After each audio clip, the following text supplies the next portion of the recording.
Hello there and welcome to the Sleepy Space Channel. Every time we have asked more carefully where the solar system ends, the answer has moved farther away.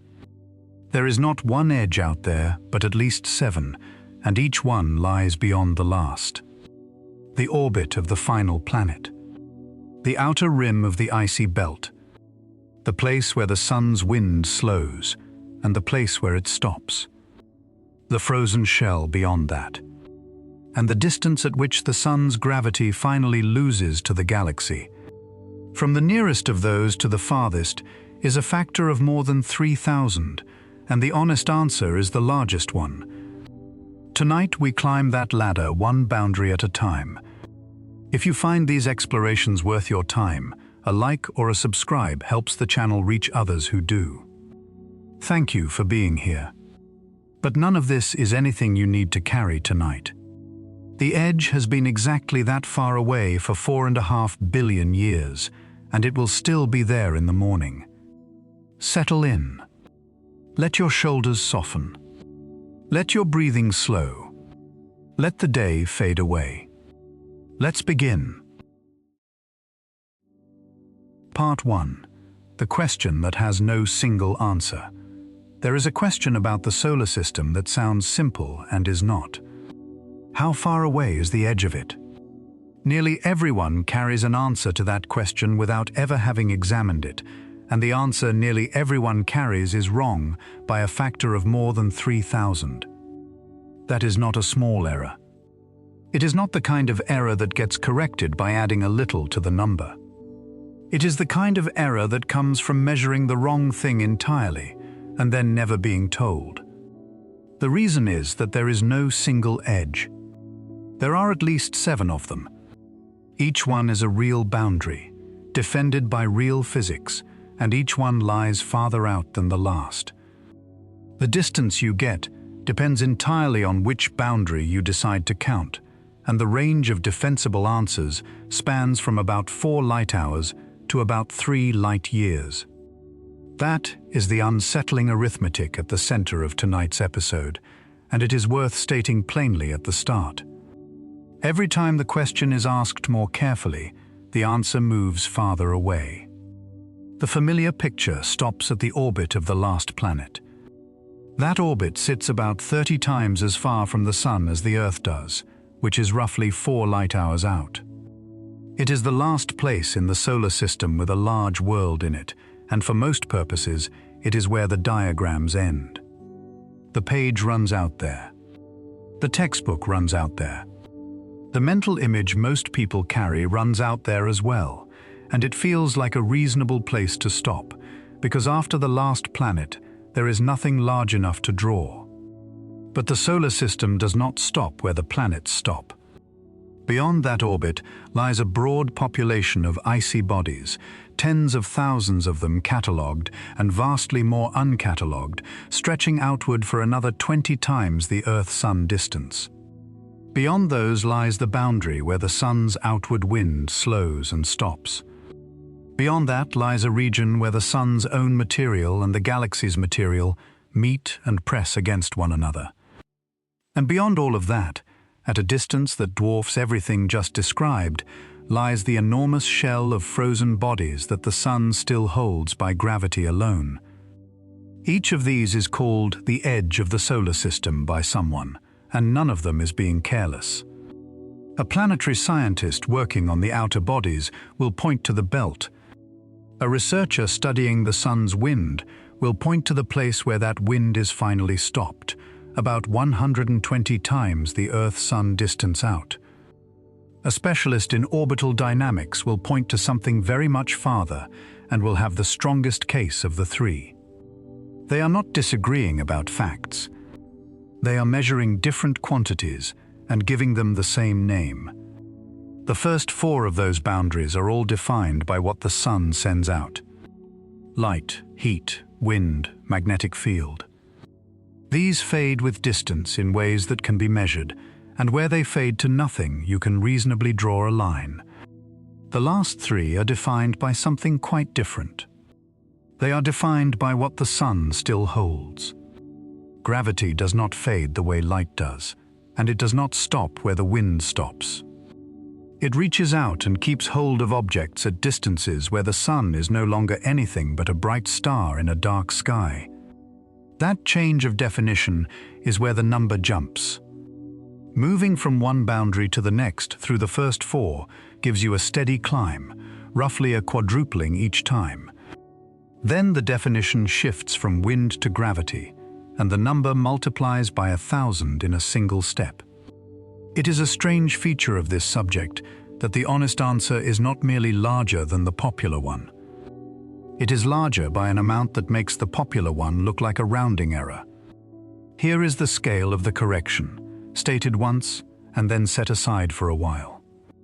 If the orbit of the last planet were drawn as a circle the width of an outstretched hand, the true gravitational edge of the solar system would be a circle several kilometers across. Everything that appears in every diagram ever printed would fit inside the span of your fingers, and the rest of the system would extend past the building you are in, past the town around it, and out beyond the horizon. This episode climbs that ladder one rung at a time, from the inside out. At each rung, the same three questions get asked. How far is it? How long would it take to get there at the fastest speed anything has ever left at? And why does this particular boundary fail to be the real one? The last question turns out to be the interesting one, because every boundary short of the final rung fails for a reason, and the reasons are different each time. There is a fourth thread running underneath all of it, and it is the one that gives tonight its title.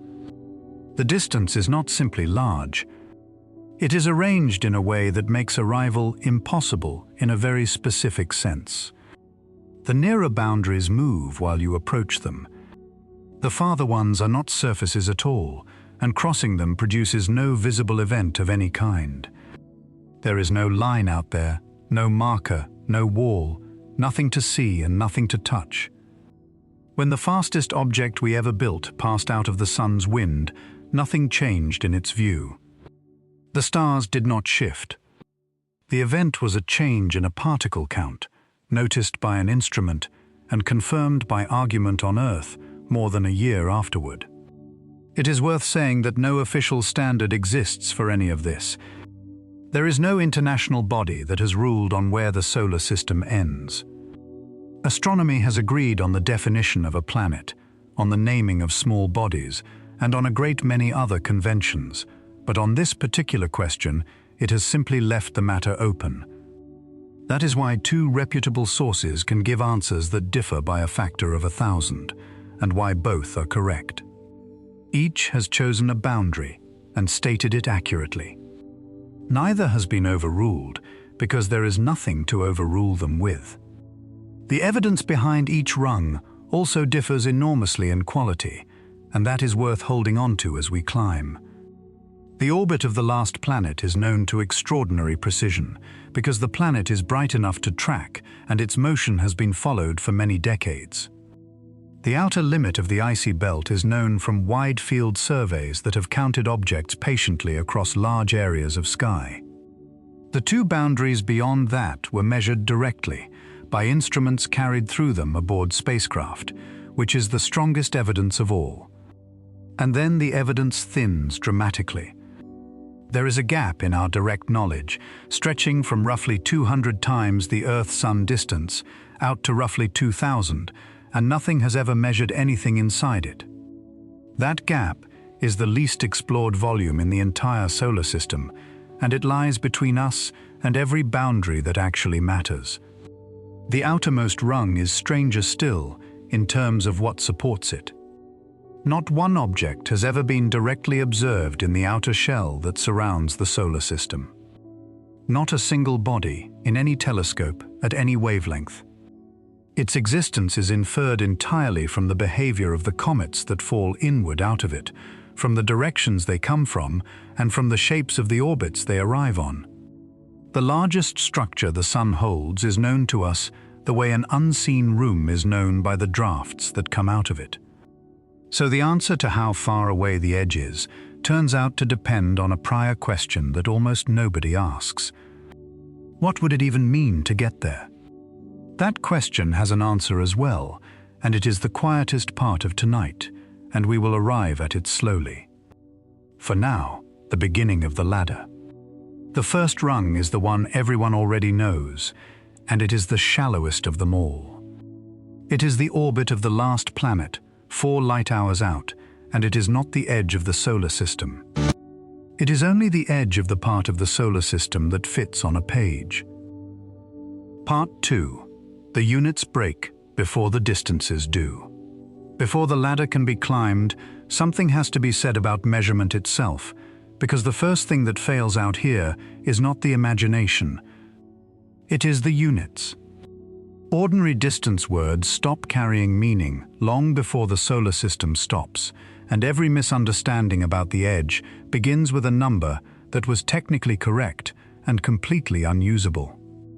Start with kilometers, since that is where most people begin. The Sun sits about 150 million kilometers from the Earth. That number is already at the boundary of what the mind can handle, and it describes the shortest astronomical distance in regular use. Push outward to the place where the Sun's wind finally stops, and the figure becomes about 18,000 million kilometers. Push out to the far side of the frozen shell that surrounds everything, and the figure becomes about 15 million kilometers. 15 followed by 12 zeros. That is a real number, correctly calculated, and it conveys nothing at all. It is a sound rather than a quantity. Astronomy solved this problem the way every field solves it, by inventing a unit size to the job. The astronomical unit is simply the average distance from the Earth to the Sun. 1 unit is that distance. The last planet orbits at 30 of them. The Sun's wind stops at about 120. This works. The numbers become small enough to hold in the mind and compare against one another, and the whole architecture of the inner solar system becomes legible in a way it never was in kilometers. But the unit was built for the planets, and it fails as soon as you leave them. The outer shell lies at 100,000 astronomical units. That is the same problem again, arriving 1 level higher up. 100,000 of anything is past the point where a number is felt rather than merely read. The unit that rescued the planetary system cannot rescue the region beyond it, and there is no third unit waiting to take over. Astronomers reach for the light year at that point, which belongs to interstellar space and makes the solar system sound small again by comparison. There is one unit that does not fail, and this episode will keep returning to it. Distance can be stated as time. Not the time it would take to travel, but the time light takes to cross it, which is the fastest that anything can go. That conversion works at every scale, from the moon to the far side of the universe, and it turns an abstract length into something with a texture. Waiting is a thing a person understands. So here is the whole solar system stated in the time light needs to cross it. To the moon, about 1¼ seconds. To the Sun, 8 minutes and 19 seconds. To the orbit of the last planet, a little over 4 hours. To the place where the Sun's wind stops, about 17 hours. And to the outer edge of the frozen shell, about 1.5 years. Sit with that last progression for a moment, because it contains the entire shape of tonight in 3 numbers. 4 hours. 17 hours. 1.5 years. The step from the first to the second is a factor of 4, which is large but comprehensible. The step from the second to the third is a factor of nearly 900. The system does not scale smoothly. It has a small, bright, well-lit interior, and then it has an enormous outer volume that is almost entirely unlike it, and the boundary between those 2 regions is not where anyone expects it to be. Light time carries a second advantage, which is that it is not a metaphor. It is the actual delay on every message. A radio signal is light, traveling at the same speed as light, so every figure just quoted is also a communication delay. An instruction sent to a spacecraft at the wind boundary takes 17 hours to arrive, and 17 more for the answer to return. Distance out there is not something you look at. It is something you wait through. The scale model problem is worth walking through as well, because it explains why nobody has an accurate picture. On a model where the Earth is the size of a peppercorn placed 1 meter from the Sun, the last planet sits 30 meters away. That much can be laid out along a corridor. The wind boundary sits 120 meters away, which needs a large field. The outer shell sits 100 kilometers away, which needs a different town. No scale model of the solar system has ever been built at true proportion, because the ground required does not exist inside any city, and the model would consist almost entirely of empty walking. Put it on paper instead, and the same problem appears in a different form. If the entire orbit of the last planet is drawn to fill a single printed page, the outer shell lies about 70 meters beyond the edge of that page. Every diagram of the solar system ever printed has therefore cropped away more than 99.9% of what it claims to show. The part that gets drawn is not the main body of the system with a little missing around the outside. It is a bright speck at the center of something enormous, and the enormous part has been removed for the very good reason that it cannot be included. An earlier evening on this channel worked through a related idea, which is that every picture of space discards the gaps and keeps the objects, because the two cannot share a page. Tonight, the discarded gap is the distance to the edge itself. The compression is not even either, which is the part that quietly does the most damage. Diagrams shrink the outer distances far more aggressively than the inner ones in order to fit the whole system into a rectangle.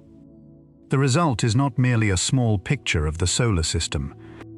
It is a picture with the wrong shape, in which the outer regions appear as a modest border around a crowded middle, when in truth, the crowded middle is a pinprick, and the border is almost everything. There are a few other units worth having in hand. The parsec, which professionals use for interstellar work, is about 206,000 astronomical units. That makes the gravitational edge of the solar system roughly half a parsec, which sounds almost modest, and is a good demonstration of how much a unit shapes the impression a number leaves. The same distance can be stated as 100,000 of one unit, or 1/2 of another, and the second version feels 100,000 times smaller while describing exactly the same gap. The light second deserves a mention of its own because it is the only astronomical distance that sits comfortably at human scale. A light second is about 300,000 kilometers, which is a little less than the distance to the Moon. That makes the Moon the single object in the sky whose distance can be spoken of in a unit a person can feel. Everything else is minutes, hours, years, or worse. The Moon is the last thing overhead that is close, and after it, there is a gap that the language has never really recovered from. And for the sake of comparison, one more. At the cruising speed of an airliner, one astronomical unit would take about 19 years to cross. The wind boundary would take more than 2,000 years. The outer shell would take nearly 2 million. None of this is available to anything that flies through air, of course, but the numbers are useful precisely because they are so familiar and so hopeless. Sound offers a final measure of how badly intuition fails at these ranges. Sound cannot travel through space at all, but the arithmetic is instructive anyway. At the speed sound moves through air at ground level, a shout would take about 14 years to reach the Sun. It would take more than 2,000 years to reach the orbit of the last planet, and more than 200,000 years to reach the boundary where the Sun's wind gives out. The fastest thing in ordinary human experience, the thing that crosses a valley in the time it takes to draw a breath, would need longer than recorded history to cross the well-lit part of the solar system. With the units understood, the distances themselves become sayable. So we begin where the diagrams do, at the orbit of the last planet, 4 light hours from home, and we start climbing outward from there. Part 3. The first rung, where the planets run out. The outermost major planet orbits at about 30 times the Earth-Sun distance. Light from the Sun takes a little over 4 hours to reach it. It is a deep blue world, slightly smaller than the one inside it, and it is the last object in the solar system large enough to be drawn on a diagram at any honest scale. For that reason alone, it has come to serve as the edge of the system in most people's minds, and it is the first rung on the ladder. Its year is nearly 165 Earth years long. That figure carries more weight than it first appears to. Since the planet was found, it has completed exactly 1 orbit. Everything humanity has ever recorded about that world, every observation, every measurement, every image, covers a single circuit of the Sun. The planet has been back to its discovery position once, and that is the whole of our acquaintance with it. It was not found by looking. It was found by arithmetic. The planet inside it was not moving quite as predicted, and the discrepancy was small but persistent. 2 mathematicians, working independently, calculated where an unseen mass would have to sit in order to produce exactly that deviation. When a telescope was finally pointed at the calculated position, the planet was there, within a degree of the prediction. It remains one of the cleanest demonstrations that gravity can be used as a searchlight, and it matters to tonight's subject, because the outermost structures of the solar system are known in exactly the same indirect way. Sunlight at that distance has fallen to about 1/900th of its strength at Earth. Brightness falls with the square of distance, and 30 squared is 900. That still leaves the Sun as by far the brightest thing in that sky, roughly comparable to a very bright twilight at home. It is enough to see by. It is not enough to warm anything. The Sun seen from there is also no longer a disk to the unaided eye. It has shrunk to a point, brilliant beyond anything else in that sky, but a point nonetheless, casting shadows with edges as sharp as a star's. That transition, from a disk that can be looked at to a point that cannot, happens somewhere out among the outer planets, and it is the first sign that the familiar solar system has been left behind. The temperature at the cloud tops sits somewhere near 200 degrees below zero on the Celsius scale, and the small amount of solar energy arriving plays almost no part in setting it. That last point is one of the quiet oddities of the outer solar system. The planet radiates noticeably more heat than it receives. Something inside it is producing energy, and there is no settled account of what. The interior is thought to be a hot, dense fluid of water, ammonia and methane under crushing pressure, and some slow process of settling or separation within it may be releasing gravitational energy as heat. The measurement is solid. The explanation is not. The winds there are the fastest measured anywhere in the solar system. Cloud features have been tracked moving at well over 1,500 kilometers per hour, in a place that receives almost no sunlight to drive them. On Earth, weather is a heat engine powered by the sun. Out there, the engine is running on something else, and running harder, in the dimmest place any large weather system has ever been observed. It has a large moon that orbits backward, against the direction of the planet's own spin, and on a strongly tilted path. Moons that form alongside their planets do not do this. Almost certainly it was captured, pulled in from the population of icy bodies beyond, and that capture is one of the reasons the region past this orbit is thought to have been rearranged violently in the distant past. The moon is also slowly spiraling inward, and in the far future it will be torn apart and spread into a ring. The rings that already exist there are strange in their own way. They are not continuous. The material is gathered into arcs, dense sections separated by long stretches of near nothing, which ordinary orbital mechanics says should have spread out and evened away long ago. Something is confining them, and the confinement is not fully accounted for. Only one spacecraft has ever been there. It arrived 12 years after leaving Earth, and it passed through in a matter of hours, and nothing has been back since.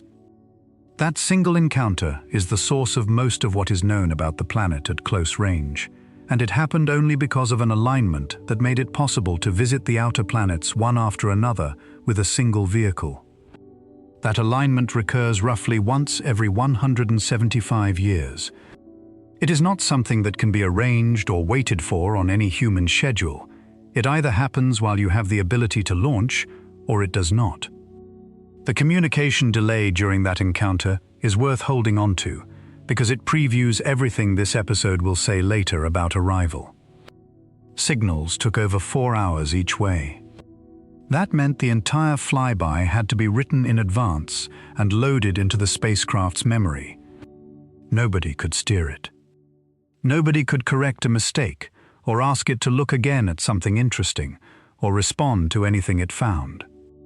By the time the first data arrived on Earth, the encounter had been over for 4 hours. The people who built the machine watched it work at a remove of half a day, reading a report on something already finished. Getting there at all is harder than the distance alone suggests. No rocket ever built could throw a useful payload directly to that orbit on its own engines. The energy required to climb that far out of the sun's gravity well, carrying instruments and a power source and a radio large enough to be heard, exceeds what chemical propulsion can deliver. Every realistic route to the outer solar system depends on borrowing momentum from a giant planet along the way, which means the route depends on where those planets happen to be. Distance out here is not simply a matter of how long you are willing to wait. It is a matter of whether the geometry permits the journey at all. There is one more small strangeness worth noting about this orbit, because it undermines the idea of a tidy boundary before we have even left the planets. The orbit is very slightly stretched, and so is the orbit of the small frozen world just beyond it. For about 20 years out of every 248, that smaller world swings inside the last planet's orbit and becomes, briefly, the nearer of the two to the Sun. The two never come close to one another because their paths are locked into a steady rhythm that keeps them apart. But the ordering swaps. Even here, at the most familiar rung on the ladder, the question of what is farther out has no permanent answer. And yet, for all of that, this is the shallowest rung on the ladder. The planets stop here, and the solar system does not. Beyond this orbit lie more than 100,000 catalogued icy bodies, larger than 100 kilometers across, an outer boundary of the sun's wind 4 times farther out, and a gravitational domain more than 3,000 times farther still. Calling this the edge is not so much wrong as it is a category error. It is the edge of the part of the system that has planets in it. That is a real boundary, and it is worth naming, but it is a boundary of composition, not of extent. There is a useful way to hold the proportion. If the solar system out to the last planet were the size of a dinner plate, the gravitational edge would be a circle nearly 2 kilometers across. Everything with a planet in it, everything with a name most people know, everything ever photographed at close range, sits inside the plate. The rest of the system, the overwhelming majority of it by volume, lies out in the dark beyond and contains nothing large, nothing bright, and almost nothing that has ever been seen. So the first rung fails, and it fails gently. Nothing about it is untrue. It is simply the last thing in the solar system that a page can hold, and being drawable is not the same as being final. The next rung out is not defined by a world at all. It is defined by a population, and by the place where that population thins away. Part 4, the second rung, where the counting falls away. Beyond the last planet, the solar system does not empty out. It changes character. The large bodies stop, and in their place there is a broad population of small frozen worlds, running from about 30 times the Earth-Sun distance out to about 50. In light time, that is 4 hours out to 7. It is the second rung on the ladder, and it is the first boundary in this episode that is defined statistically rather than physically. Nothing changes out there in the material or the fields. What changes is how many objects there are. The population is enormous by count. More than 100,000 bodies larger than 100 kilometers across are thought to lie within that band, along with an uncountable number of smaller ones. Several are large enough to be round under their own gravity, and the largest of them is roughly 2/3 the diameter of the Moon and more massive than every catalogued asteroid of the inner system put together. And yet the region is functionally empty, and this is the part that resists intuition hardest. The typical distance between neighboring objects in that band is greater than the entire distance from the Earth to the Sun. Standing on the surface of one of them, no other member of the population would be visible as anything but a star. A spacecraft crossing the full width of the band, with its instruments off, would have no way of knowing it had passed through a structure at all. The band is a statistical fact about where objects are, not a place with anything in it. The region is also thicker than it is usually drawn.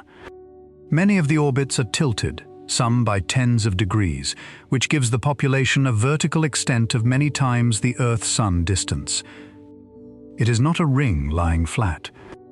It is closer to a broad, puffed-out torus, and the objects within it are sorted by their relationship to the last planet. Some are locked into a steady rhythm with it, completing 2 orbits for every 3 the planet makes, which keeps them permanently safe from close encounters. Others orbit freely beyond its reach. Others still have been flung outward onto long, steeply tilted paths by past encounters, and those form a scattered population that reaches far beyond the main band. Temperatures out there sit around 40 to 50 degrees above absolute zero. At that temperature, nitrogen is a solid, carbon monoxide is a solid, and methane is a solid. There is no atmosphere, no weathering, and almost no process capable of changing a surface. Many of these bodies are deep red, and the color is the slow work of cosmic radiation on simple frozen organic material, an effect that takes hundreds of millions of years to develop and then stays. At about 50 times the Earth-Sun distance, the counting falls away. The population drops off sharply, and the drop is not gradual. Surveys designed specifically to look for objects beyond that line have found far fewer than the models predict, and the shortfall has never been fully explained. It is one of the genuine unresolved features of the outer solar system, and it is usually described as a cliff, which is a fair word for a boundary in a population rather than in space. There are several candidate explanations, and no consensus among them. The material may simply have run out at that radius when the system formed. The bodies out there may be too small to detect, so that the population continues and only the visible portion ends. A large body may have swept the region clear, or an early passing star may have stripped it. Each explanation makes predictions that have not yet been tested well enough to separate them. The band has a second problem, and it is related. There is not enough material in it. Models of how these bodies formed require a starting population far more massive than what is presently there, by a factor of many tens. The leading account is that the outermost giant planet migrated outward early in the system's history, and in doing so scattered the great majority of the original population away, flinging some inward and most of it outward onto enormous orbits. If that is right, then what remains today is a remnant, and the missing material is not gone, but relocated, sitting far out in the dark at distances this episode will reach later. One member of the band has been visited. A spacecraft passing outward through the region flew by a small object about 30 kilometers long and returned images of it. It turned out to be 2 rounded lobes resting against one another, joined at a narrow neck, both shapes almost undamaged. The two pieces had come together so slowly that neither was deformed by the contact. That single image is one of the strongest pieces of evidence for how the outer solar system assembled, by gentle accumulation rather than violent collision, and it is only available because a spacecraft happened to be passing and a suitable target happened to lie near its path. Binaries are common out there, far more common than among the asteroids of the inner system. A large fraction of the objects in the band travel in pairs, two bodies of comparable size orbiting one another slowly at distances of thousands of kilometers. Pairs like that are fragile. A single sharp encounter would separate them permanently. Their survival in such numbers is itself a measurement, and what it measures is how undisturbed the region has been.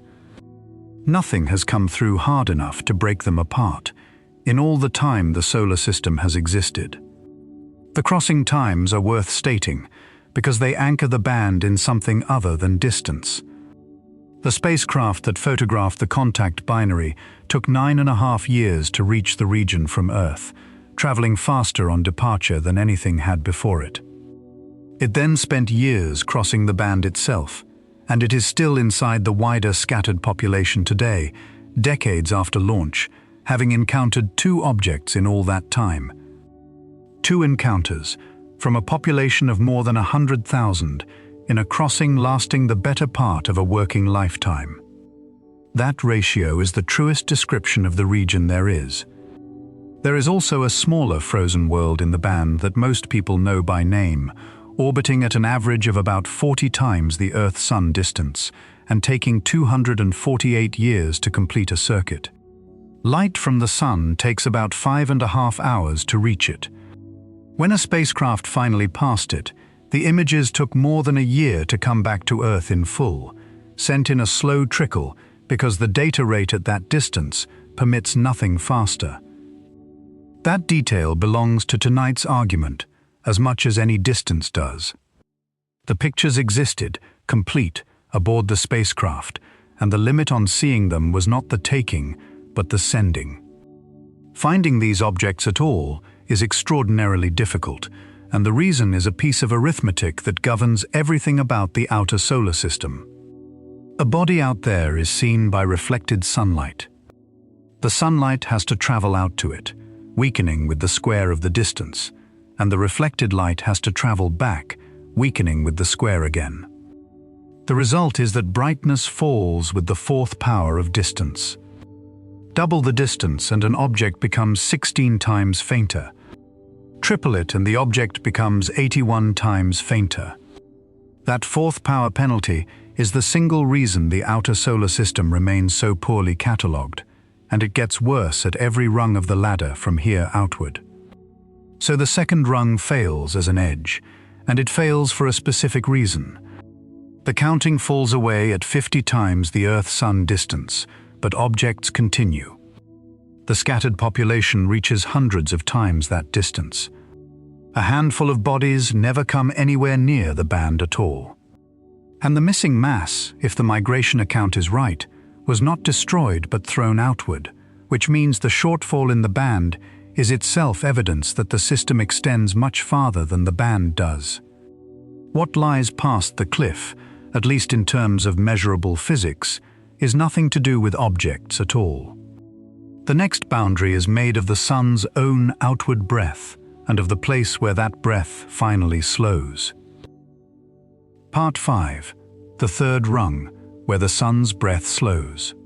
The third rung is the first boundary in this episode that a spacecraft has physically crossed, and the first that exists as a genuine change in the surrounding material rather than as a change in bookkeeping. To understand it, the sun has to be described as something other than a source of light. The sun is also a source of matter. It sheds a continuous outward stream of charged particles, mostly protons and electrons, at a rate of roughly 1 million tons every second. That stream is called the solar wind. It leaves the sun at around 400 kilometers per second in its ordinary state, and considerably faster in the streams that come off the sun's open magnetic regions.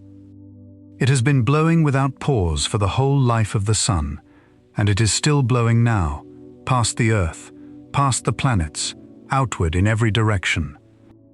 That wind does something important. It inflates a bubble.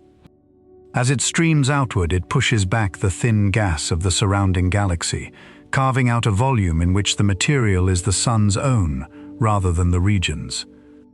The bubble is not empty, and it is not sealed, but within it, the plasma comes from here, and the magnetic field is the sun's field, wound into a spiral by the sun's rotation. Everything discussed so far in this episode, the planets, the icy band, the small worlds beyond it, sits deep inside that bubble. A bubble inflated against a surrounding pressure has a boundary, and it also has an interior structure. Close to the sun, the wind moves outward faster than pressure waves can travel through it, which is to say, it is supersonic in the technical sense that applies to plasma. At some distance out, the accumulated pressure of the interstellar material ahead forces the wind to slow abruptly below that speed. The slowing is sudden, and it happens across a relatively thin transition. That transition is the third rung, and it is known as the termination shock. 2 spacecraft have flown through it. One crossed at about 94 times the Earth-Sun distance. The other, traveling on a different heading and out of the other side of the system, crossed at about 84. The difference is not error. The boundary is genuinely not the same distance in all directions, because the pressure balance that sets it varies with direction and with time. At the shock, the wind slows from hundreds of kilometers per second to well under 100. The ordered outward motion is converted into disordered motion, which is to say, into heat, and the plasma is compressed and warmed as it passes through. The magnetic field carried along with it is compressed too, and its strength jumps. There is a strange consequence of that heating, and it is worth stating carefully, because it is the sort of fact that sounds like a contradiction and is not. The region beyond the shock is extremely hot. Particle temperatures there run from hundreds of thousands of degrees to well over 1 million. And yet a spacecraft passing through registers no warmth whatsoever and would not be damaged by the heat in any way. Temperature in a plasma measures how fast individual particles move. It says nothing about how many of them there are. In that region, the particles move very fast, and there are almost none of them, so there is essentially no energy available to transfer to anything solid. It is hot in the way a single spark is hot, spread across a volume larger than the planetary system. Past the shock lies a broad, turbulent region, often called the heliosheath. Here the slowed wind piles up, turns sideways, and begins to flow around and back down a long tail behind the sun. It is a region of eddies and reversals, of magnetic bubbles pinching off and drifting, and it is thick. The spacecraft that crossed the shock first took roughly 8 more years to cross the sheath beyond it. 8 years of travel at 17 kilometers per second inside a single transitional layer of a boundary.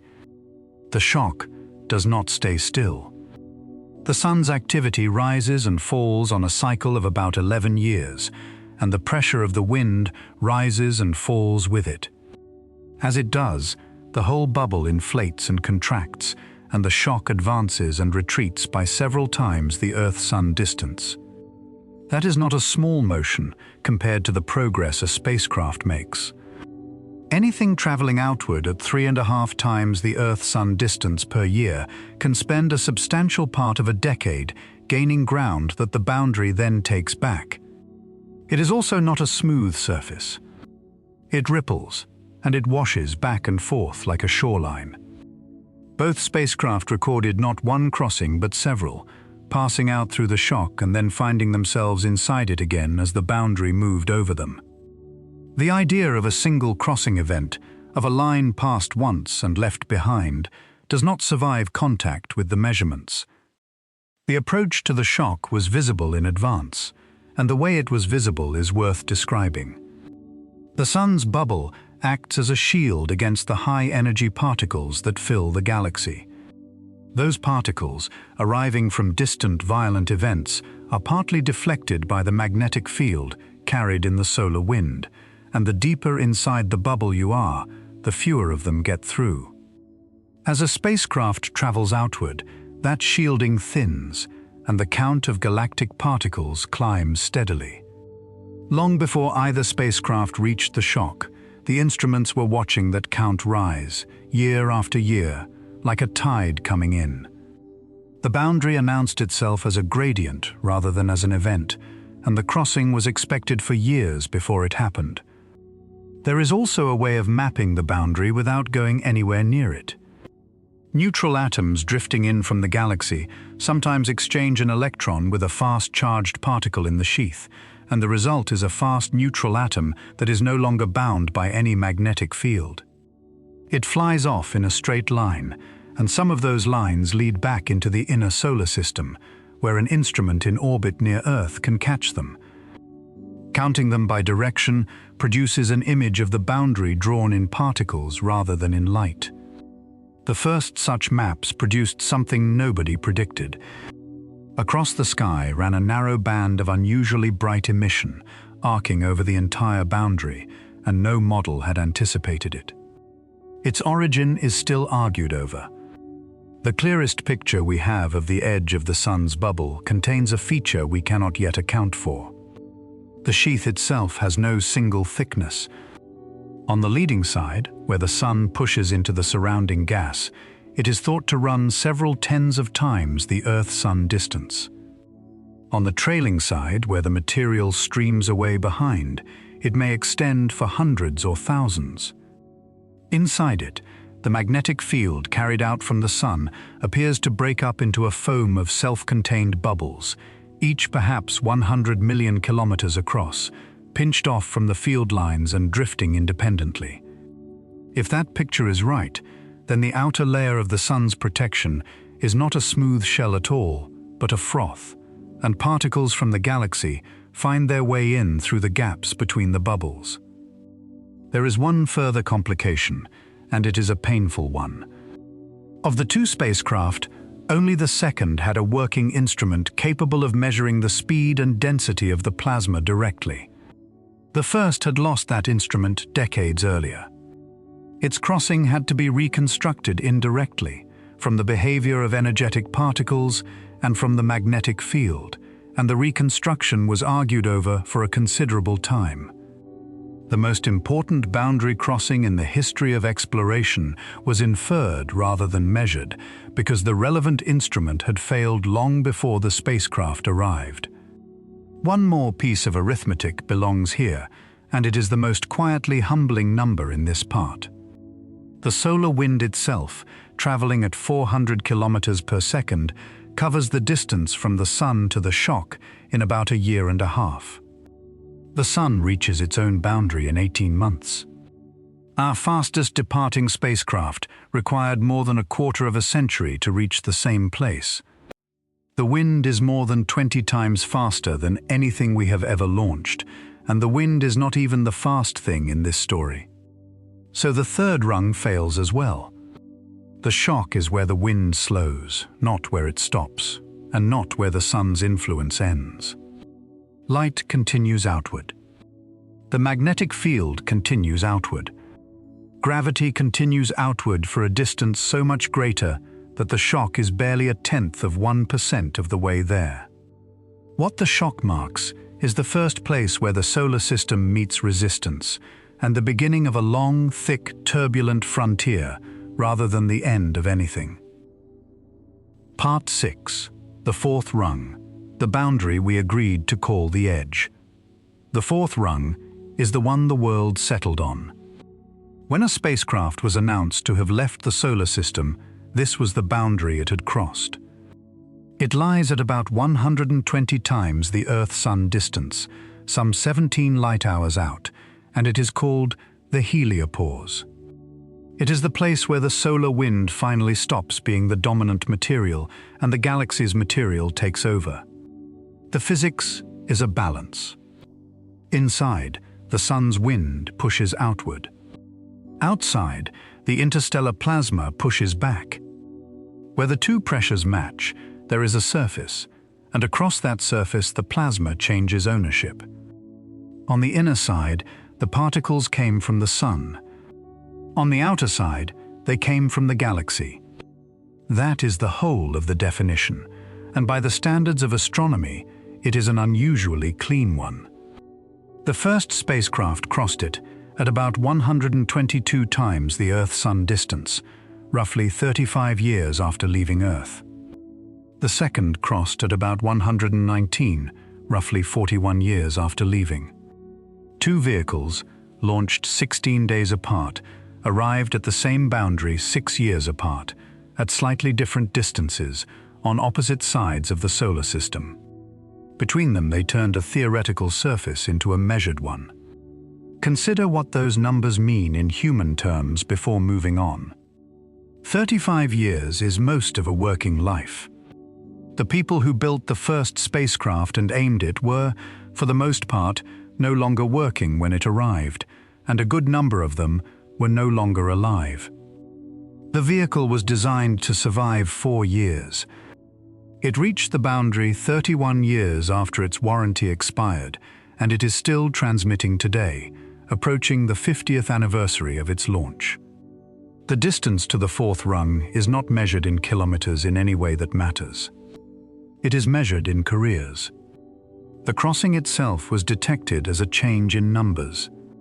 Particles from the Sun dropped away sharply, by a factor of hundreds. Particles from the galaxy rose sharply, roughly doubling in a matter of days after decades of slow increase. The density of electrons in the surrounding plasma jumped by a factor of several tens, from roughly 0.002 per cubic centimeter to around 0.08. That jump deserves to be stated the other way around, because it contains one of the genuine surprises of this subject. Interstellar space is denser than the outer solar system.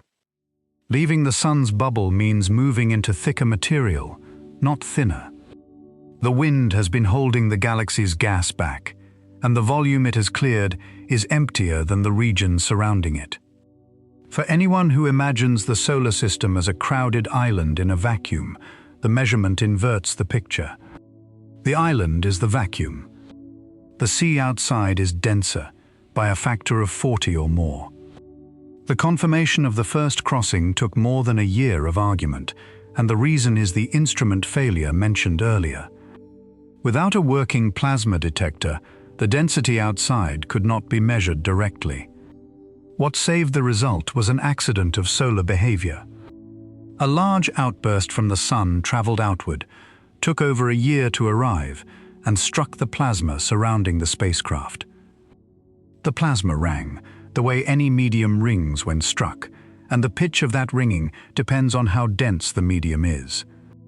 An antenna aboard the spacecraft recorded the pitch. From that pitch, the density was calculated. The crossing was established by listening to how the surrounding space resonated after being hit. The second surprise was the magnetic field, and it remains unexplained. The expectation had been clear. Inside, the field should be the Sun's, wound into a spiral. Outside, it should be the galaxy's, pointing in an entirely different direction. The crossing should have produced a sharp turn. Instead, the direction barely changed. Both spacecraft found the field on the far side, pointing very nearly the way it pointed on the near side.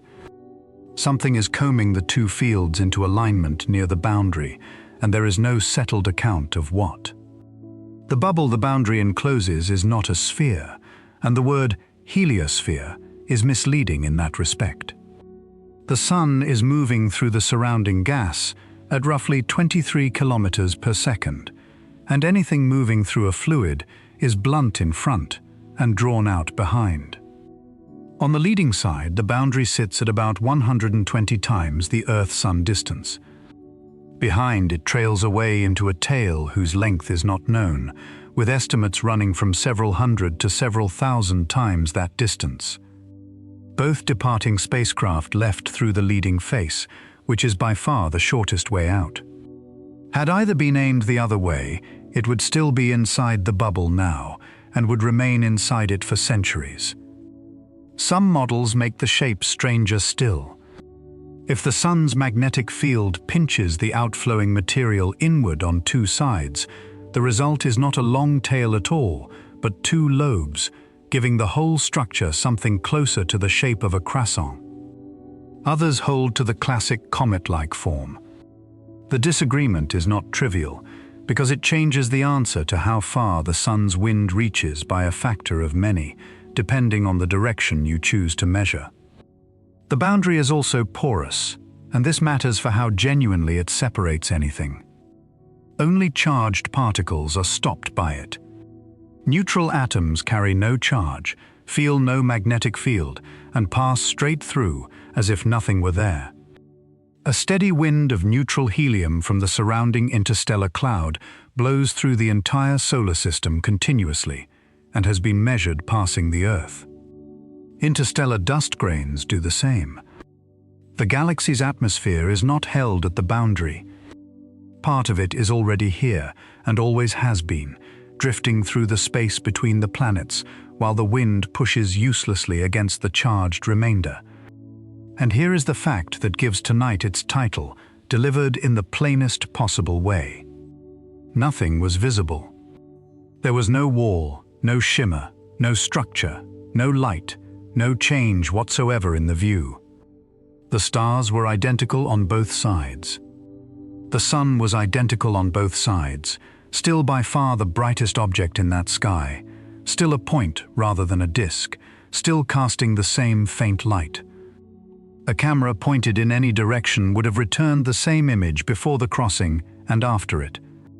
The most significant boundary ever crossed by a human-built object produced no observable event of any kind. There was not even agreement about when it had happened. Different instruments implied different moments. The date eventually assigned to the crossing was chosen afterward, in retrospect, once the community had settled on which measurement should count. The boundary was crossed, and then sometime later it was decided when the crossing had occurred. That is not a criticism of the science. It is an accurate description of what a boundary defined by a criterion rather than by a surface actually is.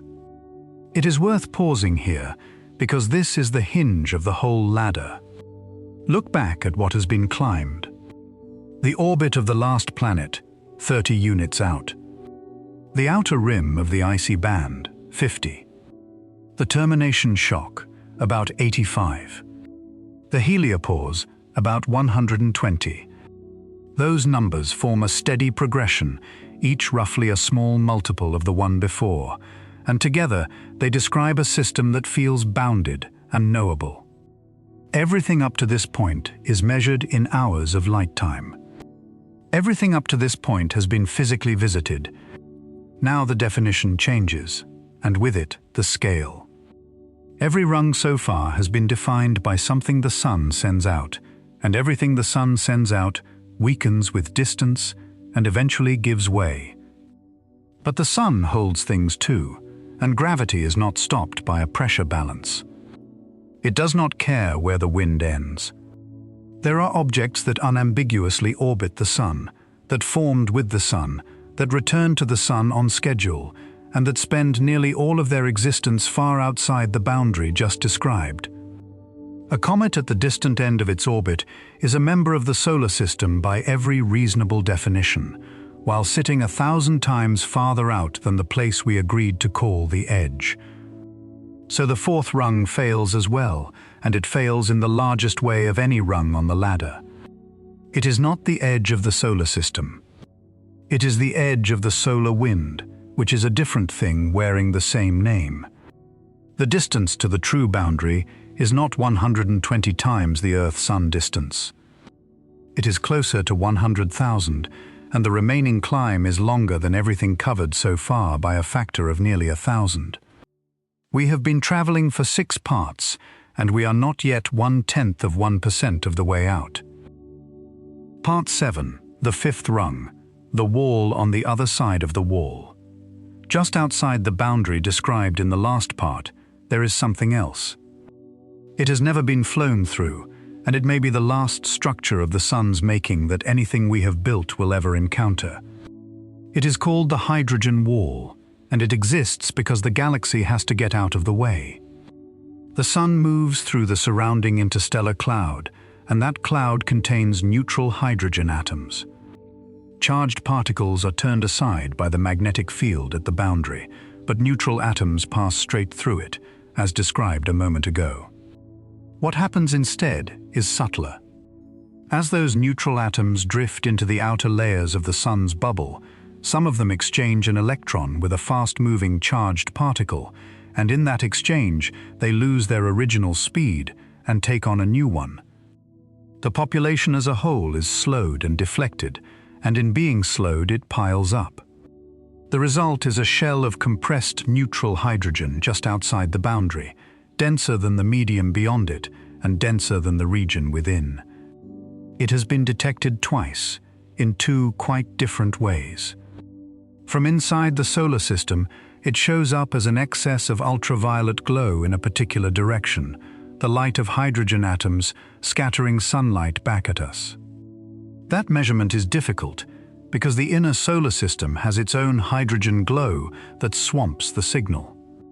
The second detection came from a spacecraft far enough out that the local glow had faded, allowing the distant excess to be separated from the near background. Both measurements agree that something is there. Where exactly is less certain.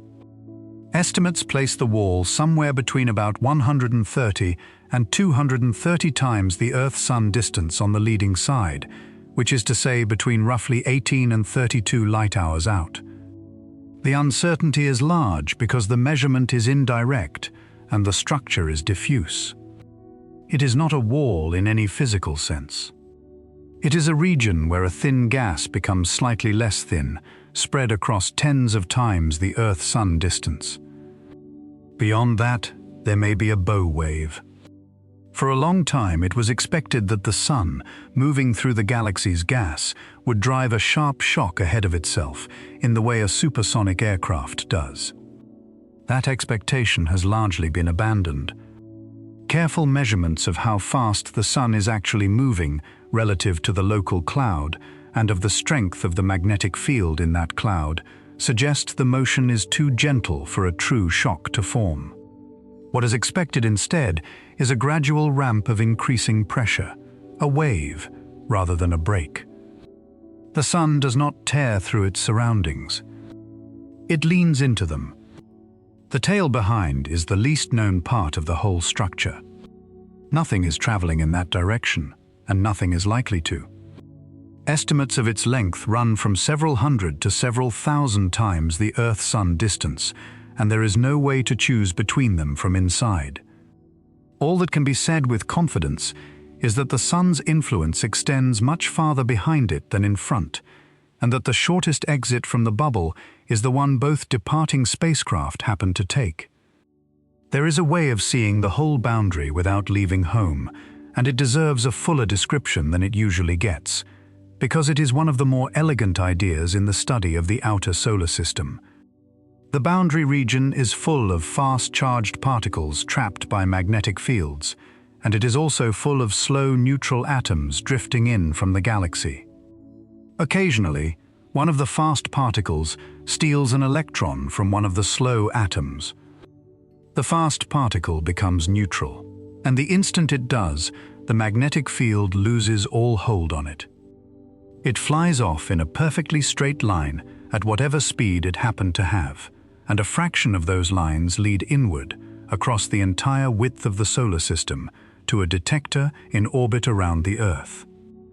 Each of those atoms is a message from the boundary, carrying the speed and direction it had at the moment it was created. Counting them by arrival direction over years builds up a map. It is not a photograph in any ordinary sense. It is an image assembled from individual particles that left the edge of the solar system and traveled inward for months or years to be caught one at a time. The whole boundary, more than 100 times the Earth-Sun distance away, has been mapped this way without anything going there. What the maps show includes something nobody predicted. Running across the sky is a narrow band of unusually bright emission, arcing over the boundary in a great circle, far brighter than the surrounding regions. No model anticipated it, and after considerable work, there is still no agreed explanation. The best current suggestions involve the geometry of the surrounding magnetic field, which would make the band a kind of reflection, a place where particles are turned around and sent back. It is a good reminder of how little is settled about a boundary two spacecraft have already flown through. This rung fails as a boundary for an interesting reason, different from the others. The hydrogen wall is not a feature of the solar system at all. It is a feature of the galaxy's response to the solar system. It marks the place where the surrounding medium first notices the sun and begins to move aside. Drawing the edge of a house at the point where the wind starts to curve around it would be the same kind of error. The wall describes an interaction, not an extent. There is something worth appreciating in it, though. The same structure has been found around other stars. When starlight passes through the gas around a star that is moving through its neighborhood, the absorption pattern carries the signature of a compressed hydrogen shell, and that signature has been recognized in a number of cases. Our boundary is not unique. It is an example of something stars do. Every star moving through gas builds a bubble, and every bubble has a shell of piled-up material at its leading face, and ours is simply the one we happen to live inside. The local cloud itself deserves a mention, because it will not be local forever. The Sun is currently passing through a warm, extremely thin wisp of interstellar gas at a temperature of several thousand degrees and a density of roughly a fifth of an atom per cubic centimeter. That density sets the size of the entire bubble. On a timescale of some thousands of years, the Sun is expected to leave this cloud and enter a neighboring one with different properties, and when it does, the bubble will resize accordingly. The boundary this episode has spent 2 parts describing is not a permanent feature. It is the current shape of a balance between 2 things that are both changing. There is good evidence that the balance has shifted dramatically in the past. If the Sun has passed through a dense cloud at some point in its history, and it almost certainly has, the bubble would have been compressed severely, possibly to within the orbits of the outer planets or nearer. During such an episode, the inner solar system would have sat in interstellar material rather than solar material, with a far higher flux of dust and cosmic rays arriving at every planet. The edge of the solar system, by this definition, has been at radically different distances at different times in the Sun's life, without the solar system itself having changed at all. Which brings the first half of the ladder to a close. 5 rungs have been climbed, from 4 light hours to something around a day. 5 boundaries have been examined, and every one has turned out to be a boundary of something the Sun emits rather than something the Sun owns. The wind stops. The light thins. The magnetic field surrenders. The galaxy closes back in, and none of it makes any difference at all to what the Sun still holds. The next part leaves the world of pressure balances behind and goes looking for objects that live outside every boundary described so far and belong to the Sun anyway. Part 8. The objects that live outside every edge. Everything so far has been arranged as a set of nested shells, one inside the next, with the solar system tidally contained. That picture now has to be taken apart, and the tool for taking it apart is a small red world on an enormous orbit. It never comes closer to the Sun than about 76 times the Earth-Sun distance. At its farthest, it reaches roughly 937 times that distance. One circuit takes something on the order of 11,400 years. It is a few hundred kilometers less than 1,000 across, deeply red, and among the coldest surfaces ever tracked. Read those numbers against the ladder just climbed. Its closest approach lies beyond the outer rim of the icy band. For most of its orbit, it is beyond the termination shock.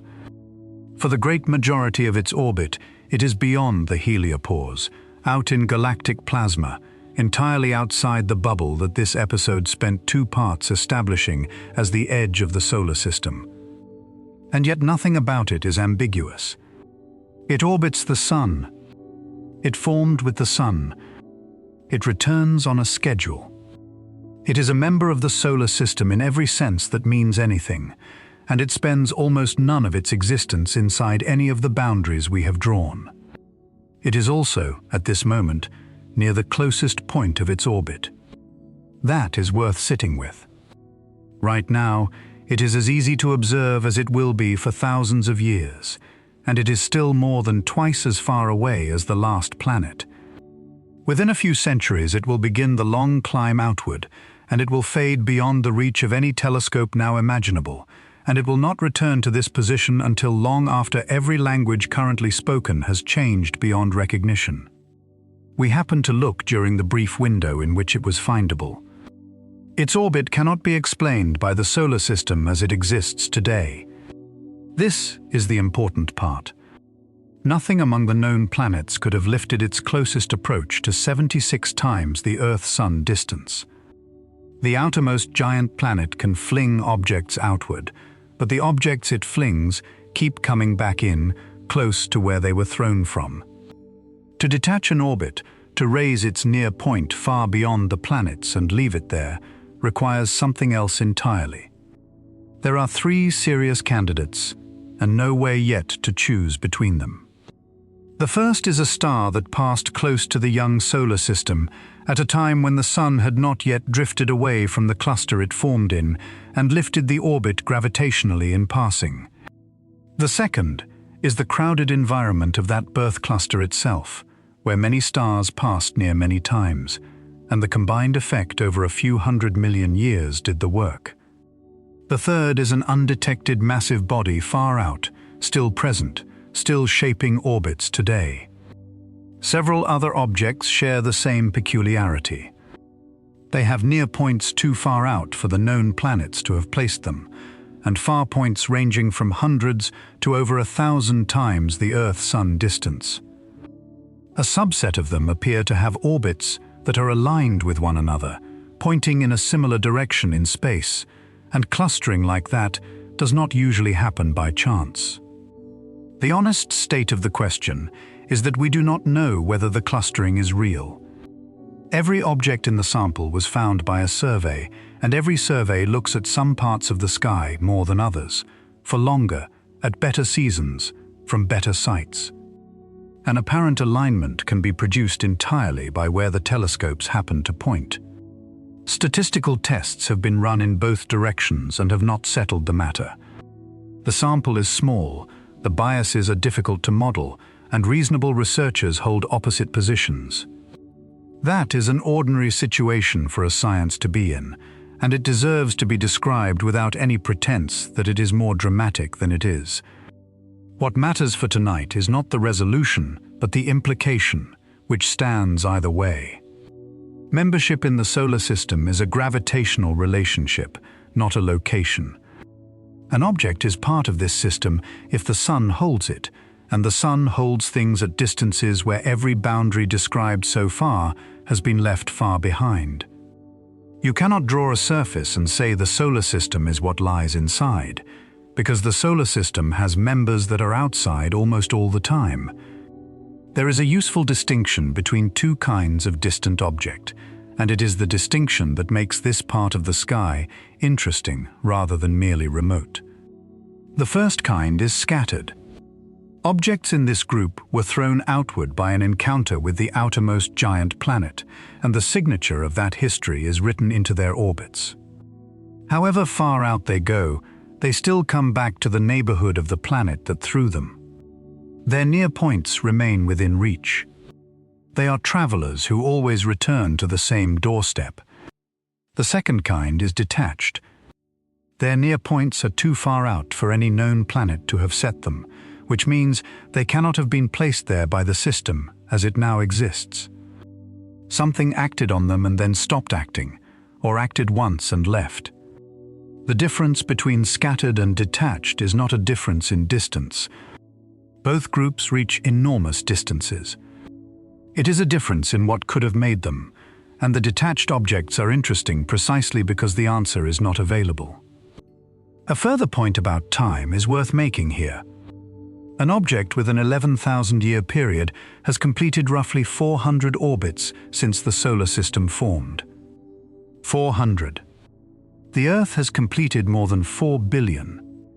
On the scale of the outer solar system, a body like that has barely begun to move, and the solar system out there is still, in a real sense, in the state it was left in. Nothing has had time to be worn down, averaged out, or forgotten. The comets make the same point more sharply. A long-period comet arrives from a random direction on the sky, swings once around the Sun, and departs on an orbit that may take 1,000,000 years or more to complete. During the few months of that passage, it is close, bright, and observed by everyone. During the rest of its orbit, it is somewhere in the enormous dark beyond every boundary in this episode, moving at a walking pace, entirely undetectable. It has been a member of the solar system the whole time. It has simply been out of the room. Some of these orbits are so long that a single circuit exceeds the age of our species. A comet observed once will not return within any timescale that has meaning for the people observing it, and the one now visible was dislodged from wherever it came from before any recorded history began. Watching a long-period comet pass is watching an event that started while the last ice age was still underway and will finish long after everything now standing has fallen down. The catalogue of these distant bodies is severely biased, and it is worth understanding why. An object on an 11,000-year orbit is bright enough to detect only near its near point, which it occupies for a small fraction of its period. For every such object found, there may be hundreds currently too far out to see. The distant solar system is not sparsely populated in the way the catalogue implies. It is sparsely observed, which is a different thing, and the difference is entirely a matter of the fourth power penalty described earlier. Consider what that means for a body at the far end of an orbit like this one. At 937 times the Earth-Sun distance, sunlight is nearly 900,000 times weaker than it is at Earth. The Sun from there is a very bright star and nothing more. Surface temperatures fall to within a few tens of degrees of absolute zero, cold enough that there is nothing left that can move, evaporate, or change. Whatever a body like that is made of, it has stayed that way, unaltered, for the entire history of the solar system. There is a phrase that fits these objects better than any technical term. They are members of the household who are almost never home. They keep the arrangement, they return on time, they have never left the family. And if you drew the walls of the house at any of the boundaries this episode has described, they would spend nearly the whole of their lives standing outside them.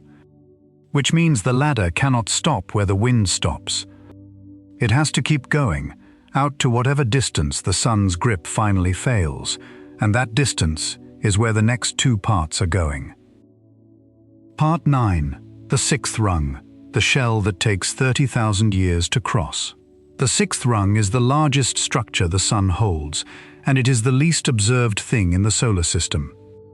Not one of its members has ever been seen. Its existence is inferred entirely from the behavior of comets, and yet it is almost certainly there, and it is almost certainly enormous. It is a shell rather than a belt. Everything described so far has been flat, or roughly so, lying in the plane the planets share. This is not. It surrounds the solar system in every direction at once, above and below the planetary plane as thoroughly as within it.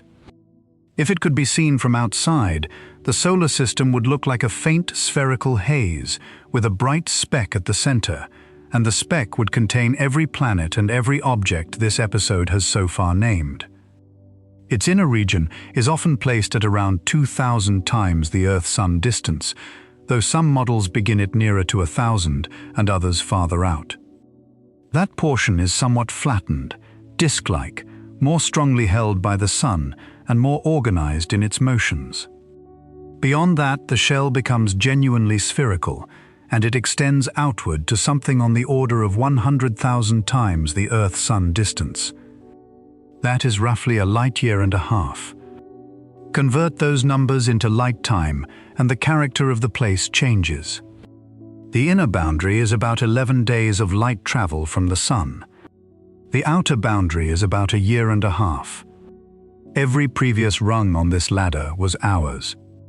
This one begins in days and ends in years, and the transition happens across a single structure.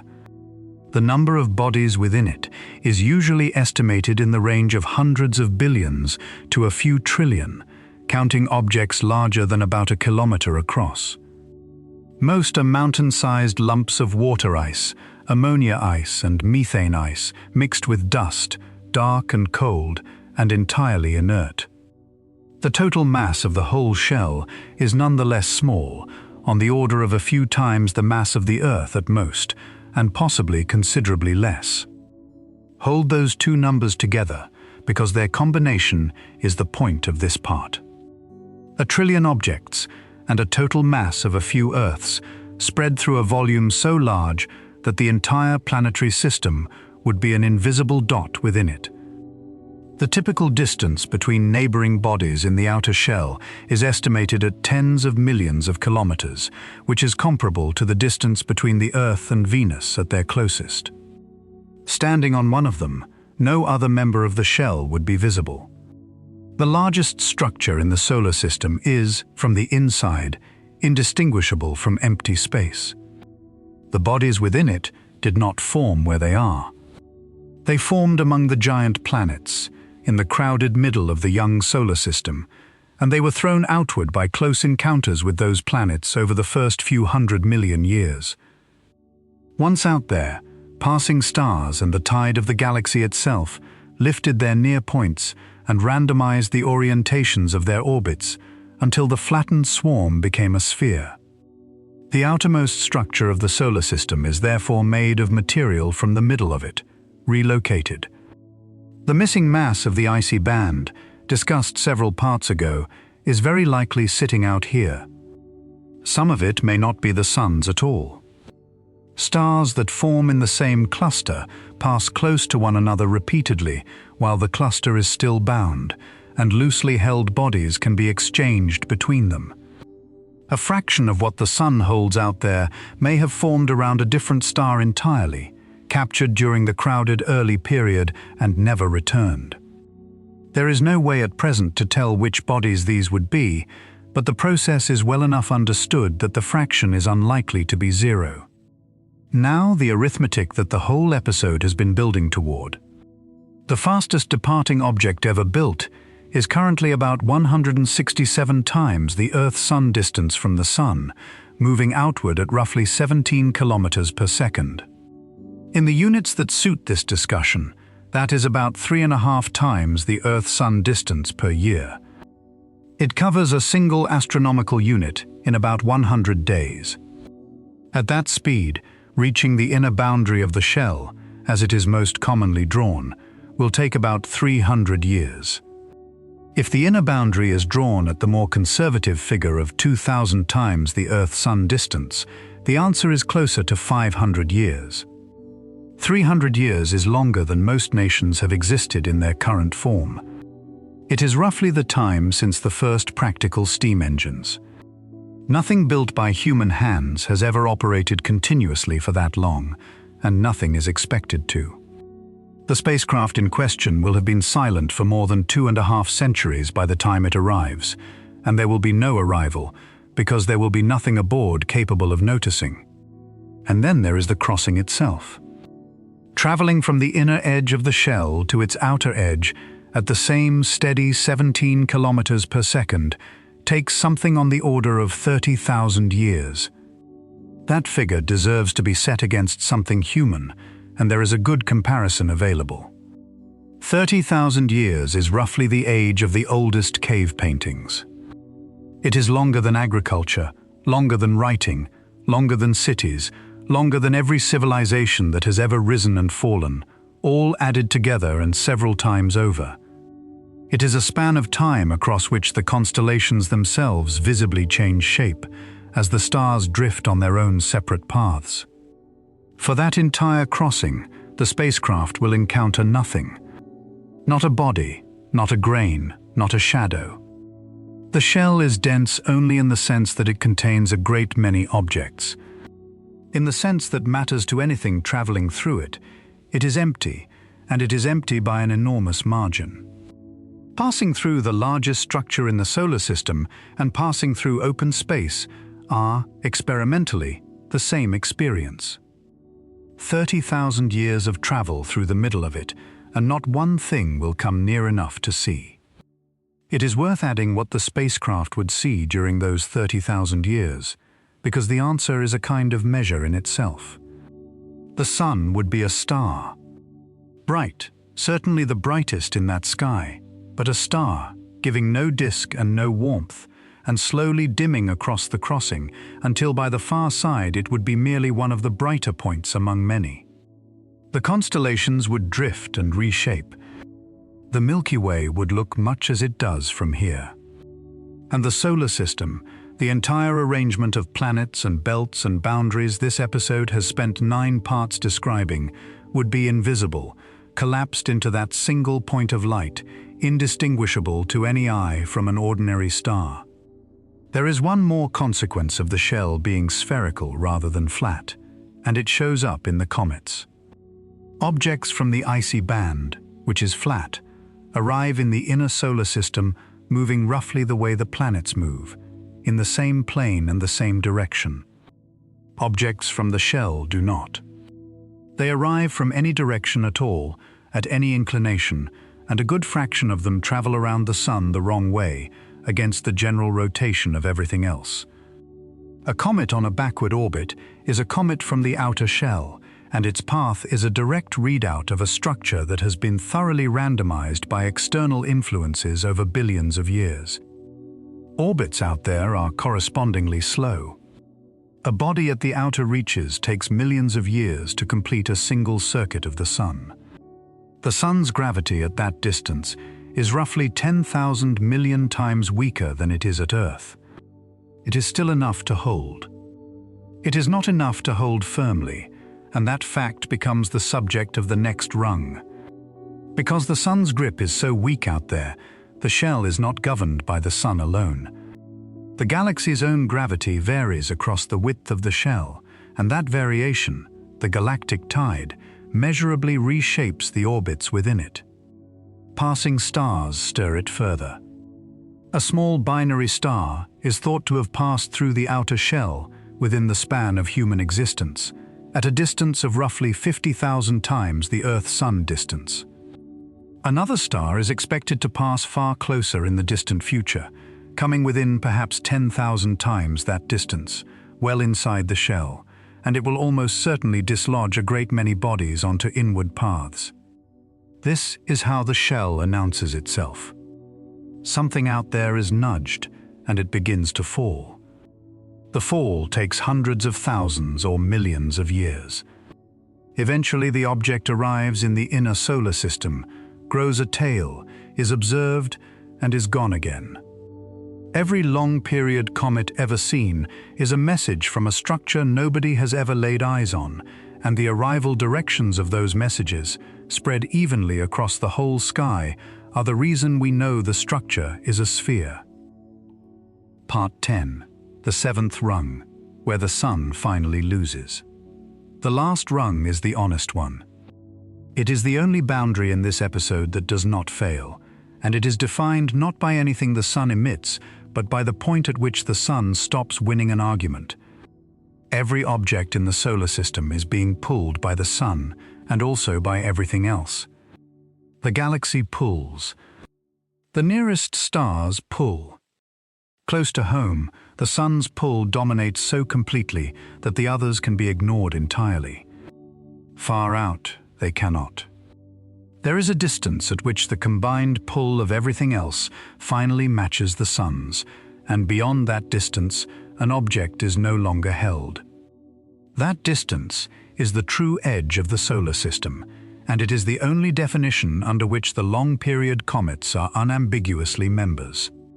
The figure is roughly 100,000 to 200,000 times the Earth-Sun distance. In light time, between about 1.5 years and 3 years. In the units of interstellar space, between about 1.5 and 3 light-years. Set that against the distance to the nearest star system, which is about 4.25 light-years. The Sun's gravitational domain reaches somewhere between 1/3 and most of the way there. The domains of neighboring stars very nearly touch. There is no wide, neutral, unclaimed gulf between the Sun and its neighbors, the way the pictures imply.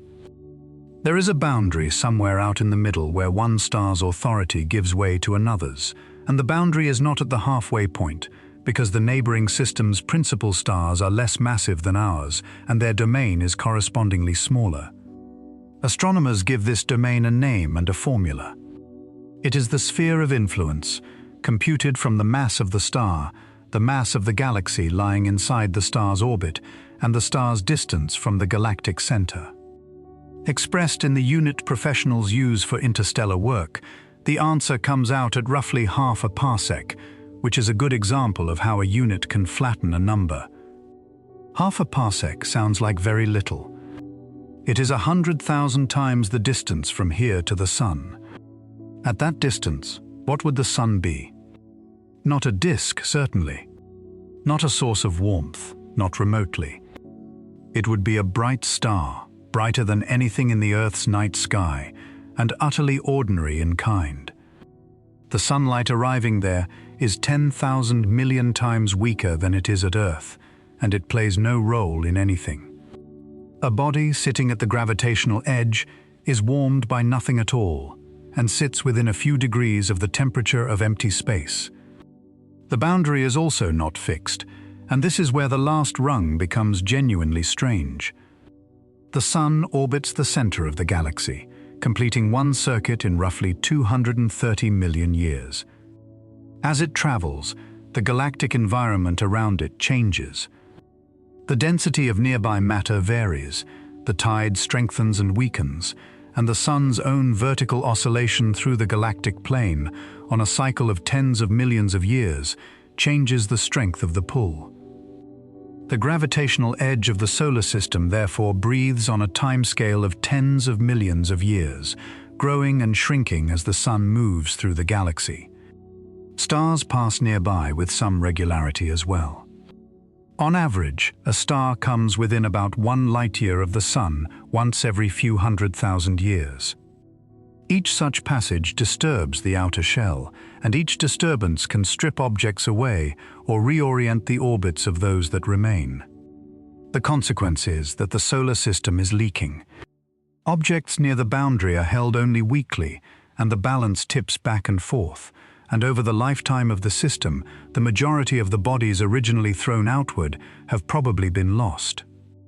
They are not gone in the sense of destroyed.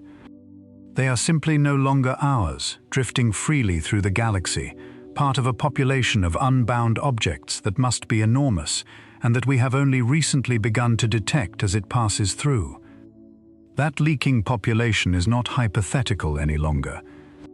In recent years, objects have been detected passing through the inner solar system on paths that are unmistakably not bound to the Sun. They came in from interstellar space, swung once around, and left again, never to return. They were traveling too fast, on orbits too open, to have belonged here.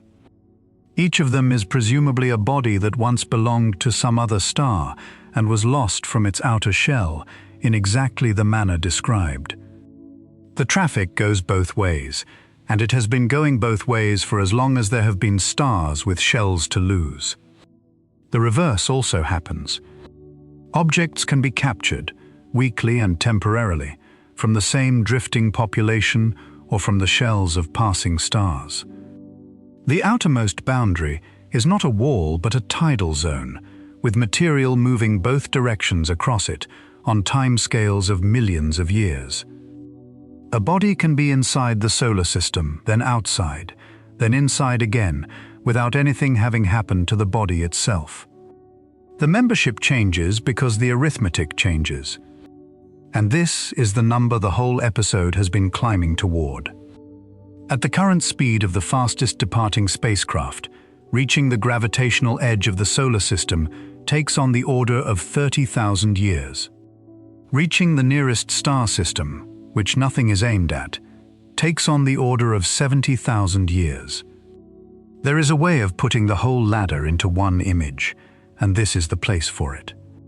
Imagine the orbit of the last planet, drawn as a circle, the width of an outstretched hand, about 20 centimeters across. On that scale, the boundary where the solar wind stops sits a little under a meter away, easily within reach. The far point of that long red world's orbit is about 6 meters out, across the room. The inner edge of the frozen shell is about 13 meters, past the far wall of most houses. And the gravitational edge, on the same scale, is a circle roughly 650 meters across, extending out past the end of the street and around the neighborhood. Everything drawn in every diagram fits between your fingers. The rest of the system is out among the houses. Set that beside the beginning of the ladder. The orbit of the last planet, 30 times the Earth-Sun distance, 4 light hours out, reached by a spacecraft in 12 years. The true edge, 100,000 times the Earth-Sun distance or more, up to 3 light-years out, reachable in 30,000 years by the fastest thing we have ever built. Between the first rung and the last, there is a factor of more than 3,000 in distance, and a factor of more than 2,000 in time. The familiar solar system, the one on the page, is not the solar system with a bit missing. It is a bright dot at the center of a sphere 3 light-years across, and everything that has ever been photographed, landed on, orbited, sampled, or named lies inside a region so small that on a true-scale drawing of the whole system, it could not be rendered at all. There is one further turn, and it belongs here rather than anywhere else. This boundary is not permanent, even in principle. In the far future, the Sun will lose a substantial fraction of its mass, shedding its outer layers as it ends its life as an ordinary star. When a star loses mass, its gravitational grip weakens everywhere, and the outermost bodies, which are barely held now, will cease to be held at all. The shell will drift away. The solar system will contract, quietly, from 3 light-years to something far smaller, and the outermost material the Sun ever gathered will disperse into the galaxy without anything having struck it or moved it. So the edge is not only far away and not only slow to reach, it is temporary. The number this episode has spent 10 parts establishing is the answer for now, for this era of the Sun's life in this region of the galaxy. It was different in the past, and it will be different later. Which leaves one obvious objection, and it is time to face it directly. 30,000 years assumes we keep traveling at 17 kilometers per second. Surely we could build something faster. The answer is that we have tried very hard, and the limits are not the kind that get better with time. Part 11. Why we cannot simply travel faster. The objection is reasonable, and everybody arrives at it eventually. 17 kilometers per second is a figure from a spacecraft designed most of a century ago. Surely the answer is to build something quicker, and the whole problem shrinks.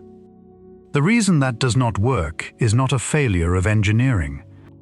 It is arithmetic, and the arithmetic has a shape that does not improve with effort. Start with the equation that governs every rocket ever built. A rocket moves by throwing mass backward, and the speed it can reach depends on 2 things only: the speed at which it throws that mass, and the ratio between its mass when full and its mass when empty. Those are the only inputs. Crucially, the final speed depends on the logarithm of the mass ratio, which means every additional increment of speed costs exponentially more fuel than the one before it. Consider what that means with real numbers. The best chemical propellants throw their exhaust at roughly 4.5 kilometers per second. To reach that same speed, a rocket needs to be a little under 2/3 fuel by mass, which is routine. To reach twice that speed, it needs to be about 86% fuel. To reach 4 times, about 98%. To reach 10 times the exhaust speed, the mass ratio required is about 22,000 to 1. A vehicle in which the payload is a rounding error and the fuel tanks are the mission. That is why every fast-departing spacecraft has been small. Speed and payload are traded directly, and the trade is severe. The vehicles now leaving the solar system weigh a few hundred kilograms each. They carry instruments measured in tens of watts.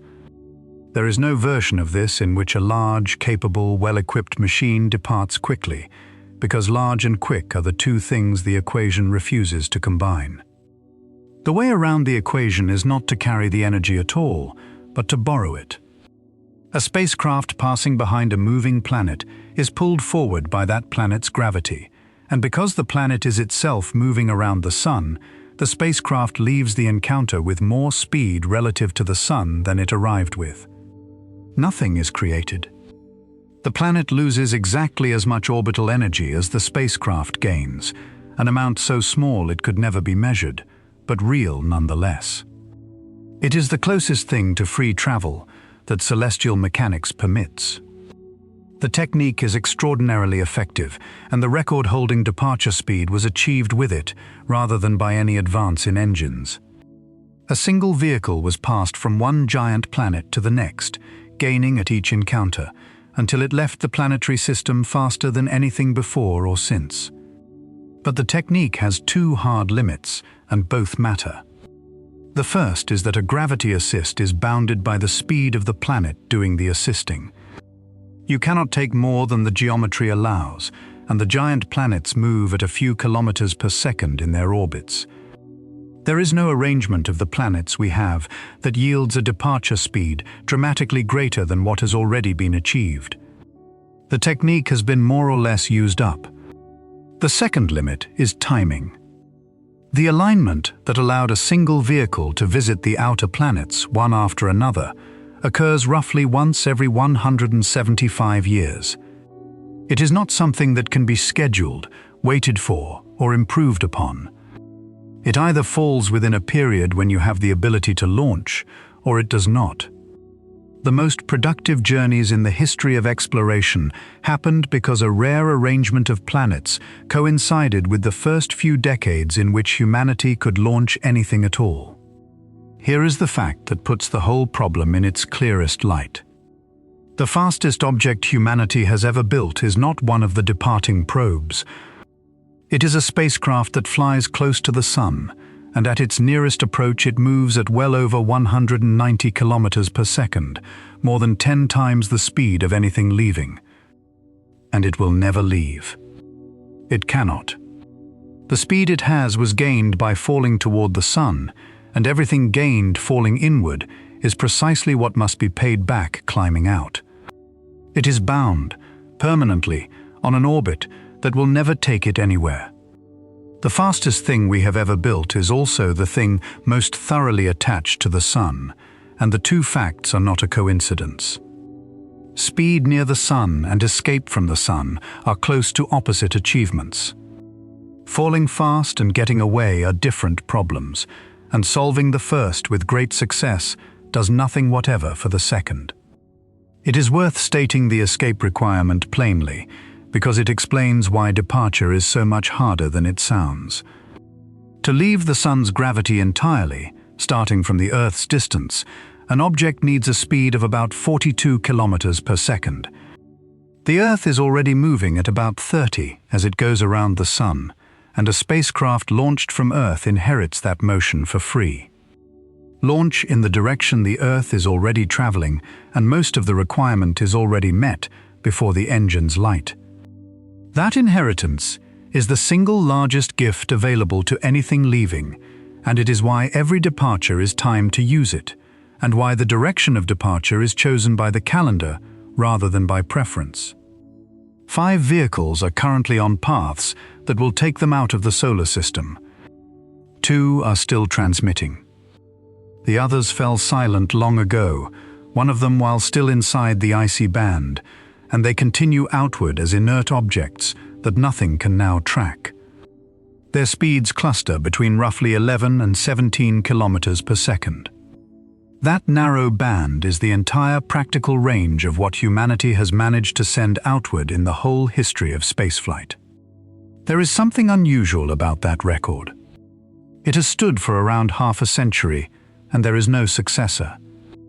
A probe launched today, with today's rockets and today's understanding, would not overtake the leader for many decades, and in most mission designs would never overtake it at all. That is a rare situation in any technical field. The fastest departure from the solar system was achieved once, under favorable planetary geometry, and has not been approached since. There are proposals for doing better, and they deserve an honest hearing. A sail driven by sunlight needs no fuel at all, and can accelerate continuously, but the pressure of sunlight falls with the square of distance, so nearly all of the useful push must be gathered in the first months of flight while still close to the sun. Nuclear electric propulsion offers exhaust speeds many times better than chemical rockets, but delivers thrust in tiny amounts, accelerating over years rather than minutes. It is a good approach for reaching the outer planets efficiently and a poor one for leaving quickly. The most ambitious idea is to abandon the spacecraft as we understand it. A gram-scale chip attached to a reflective sail, pushed by an enormous ground-based laser for a few minutes, could in principle reach a fifth of the speed of light. At that speed, the nearest star is 20 years away rather than 70,000, which changes everything. But such a craft carries no fuel, cannot slow down, and would pass its destination in a matter of hours. It could not stop, could not orbit, and could barely be heard from that distance with any transmitter small enough to carry. And that points at the deepest limit of all, which applies to every concept equally. Any mission that intends to arrive, rather than merely pass by, must carry the means to decelerate, and slowing down costs roughly as much as speeding up. The fuel needed to stop must itself be accelerated the whole way, which means the requirement is not doubled but roughly squared. This is why every fast mission ever flown has been a flyby. It is why the outer planets have been visited but not orbited by anything that got there quickly. And it is why, out beyond the boundaries described in this episode, arriving in any meaningful sense is not a matter of patience, but of physics. The distance is not the only problem. The distance is simply the part that can be written down. Part 12. The two-day voice, and the arrival that never comes. There is one more way to measure the distance to the edge of the solar system, and it may be the truest of them all. Measure it in how long it takes to hear back. A signal from the farthest working spacecraft takes about 23 hours to reach the Earth. Sending a question and receiving an answer is therefore not a conversation but a 2-day exchange, and the gap widens by roughly 2 minutes of round-trip time every week, purely because the spacecraft keeps moving. Everything anyone learns from out there is at least a day old at the moment it arrives, and every instruction sent has to be written for a machine that will be somewhere else by the time the words get there. The transmitter aboard produces about 22 watts. That is comparable to the bulb inside a refrigerator. From a distance of 167 times the Earth-Sun distance, that signal spreads across a sphere of almost unimaginable area, and by the time it washes over the Earth, the power available to be collected is a fraction of a billionth of a watt.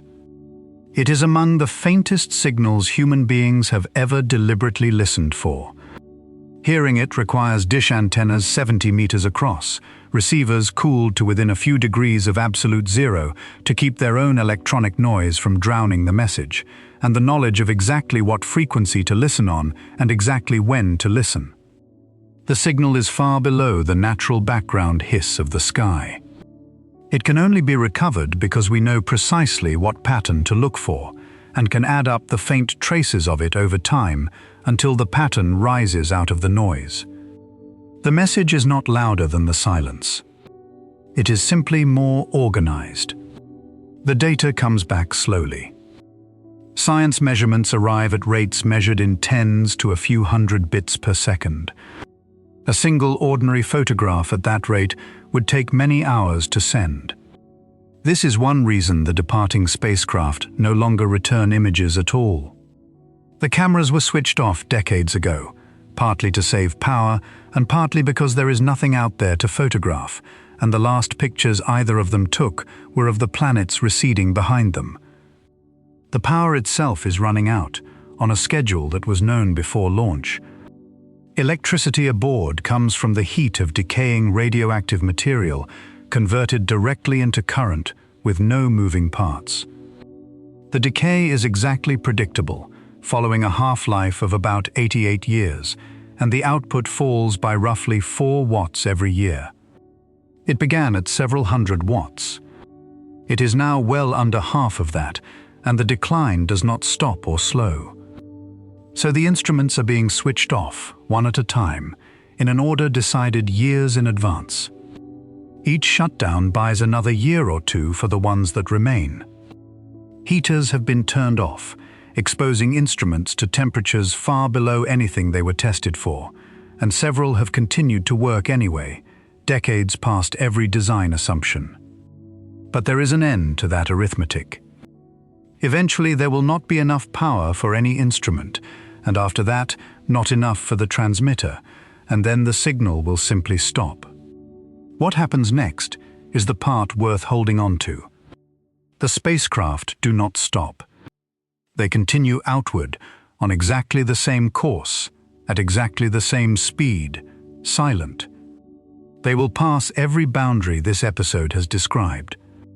They will reach the inner edge of the frozen shell around 3 centuries from now, and they will spend the following 30,000 years crossing it, and they will do all of it without anyone knowing. Every remaining boundary in the solar system will be crossed by objects that can no longer report anything. The journey continues. The account of it ends. There is an asymmetry in the conversation worth noting.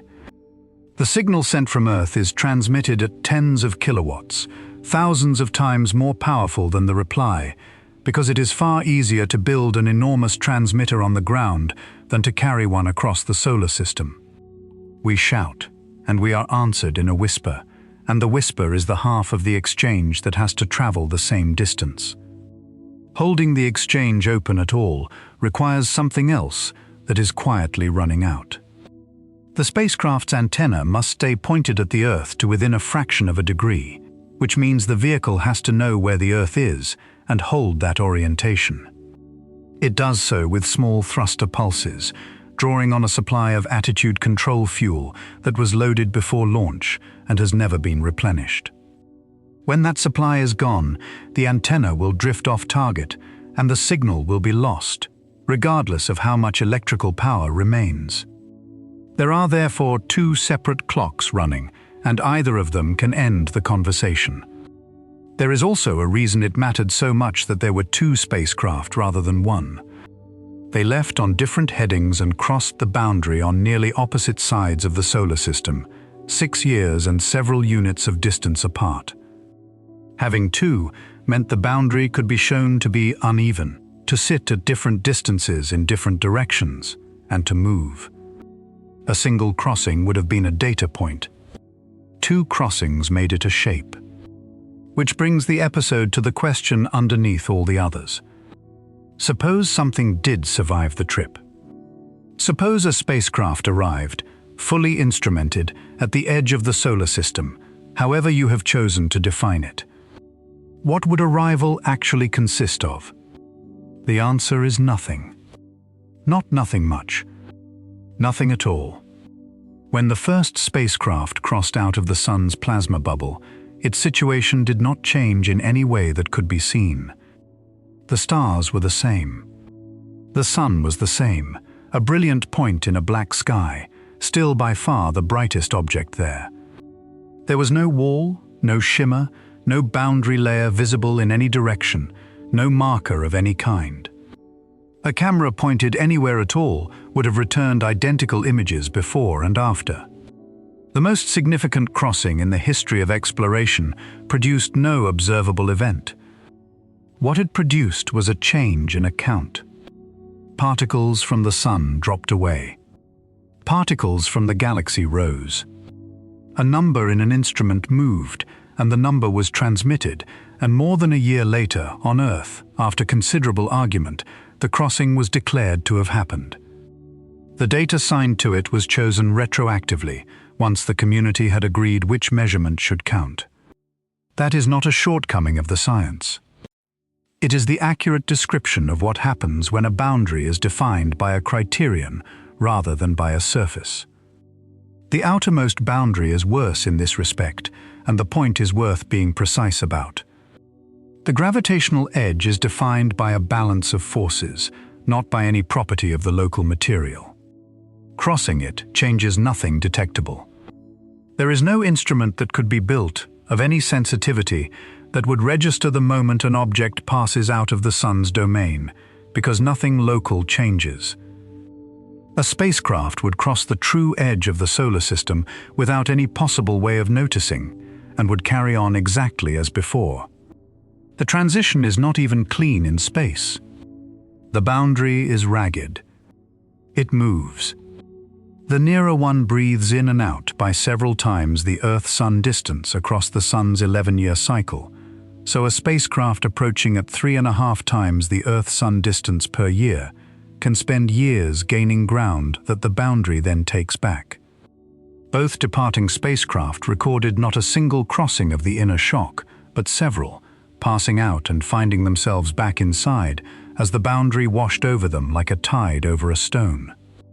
The outer boundary moves too, on a timescale of hundreds of thousands of years, as passing stars and the galaxy's own pull adjust the balance. Objects drift back and forth across it, inside the solar system and then outside it, without anything at all happening to the objects. So let the whole ladder be set down once more, gently, for anyone who has been drifting. 7 candidate edges. The orbit of the last planet, 4 light-hours out. The outer rim of the icy band at 7. The place where the sun's wind slows at 12. The place where it stops at 17. The compressed shell of hydrogen beyond that at perhaps a day. Then the enormous frozen sphere, beginning 11 days out in light time and ending a year and a half out. And finally, the gravitational edge, between 1.5 and 3 light-years, where the sun stops winning. A factor of more than 3,000 from the first to the last. 30,000 years of travel at the fastest speed anything has ever left at. And not one line anywhere along the way. That is the honest answer to the question this episode began with, and it is why the distance is worse than it looks. Not merely because it is large, because it is arranged so that arrival is not a thing that can happen. And here, at the end, the whole picture turns over, and it turns gently. Everything out there has survived precisely because nothing can reach it. The bodies in the outer solar system are the least altered material anywhere in the system, never heated enough to melt, never struck often enough to be reshaped, never disturbed by anything stronger than the faintest tide. The small object photographed in the icy band, 2 rounded lobes resting against one another at a narrow neck, came together so slowly that neither was damaged, and has been resting exactly that way since before the planets finished forming. That is what the distance has brought.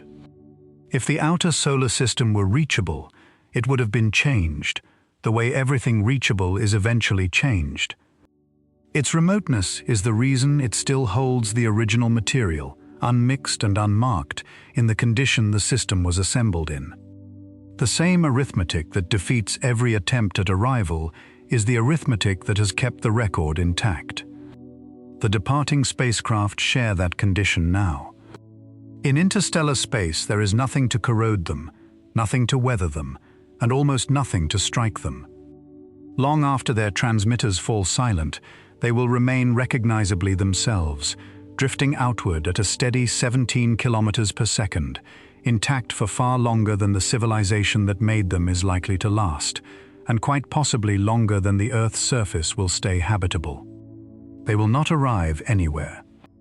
They will simply keep going, through a structure so sparse that 30,000 years of crossing it will pass without a single encounter.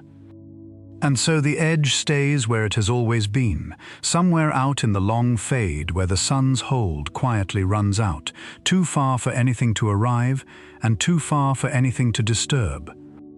That distance is not a wall. It is the reason everything out there has been left exactly as it was. Let your breathing slow. Let the space behind your eyes grow quiet. Sleep well and good night.